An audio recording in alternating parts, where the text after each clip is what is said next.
Governor Khyber Pakhtunkhwa نے chairman P T I Imran Khan per forces کے خلاف نفرت پھیلانے کا الزام لگا دیا۔ پشاور میں میڈیا سے گفتگو میں ان کا کہنا تھا کہ جھوٹ کی سیاست کے خاتمے کا وقت آ گیا، الیکشن ضرور ہوں گے لیکن اس وقت ریاست خطرے میں ہے۔ آپ براہ راست چوکوں میں، سڑکوں میں فورسز کو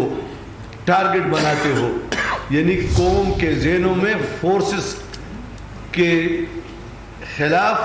ایک نفرت برتے ہو۔ کوئی ڈپارٹمنٹ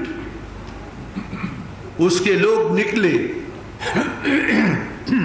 اور ایک دوسرے فورس کے خلاف ان کی ذہن میں کچھ خدشات ڈالے تو کیا آپ بتاؤ بطور پاکستانی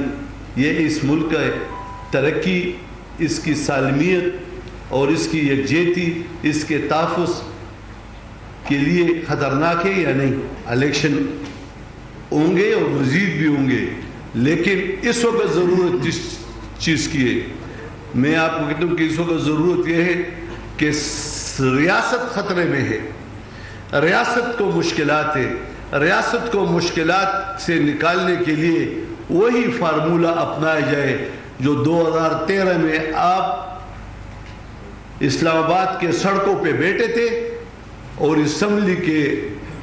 توڑنے کی باتیں کر رہے تھے۔ جب اے پی ایس کا واقعہ ہوا تو اس پر سارے ایک میز میں بیٹھ گئے۔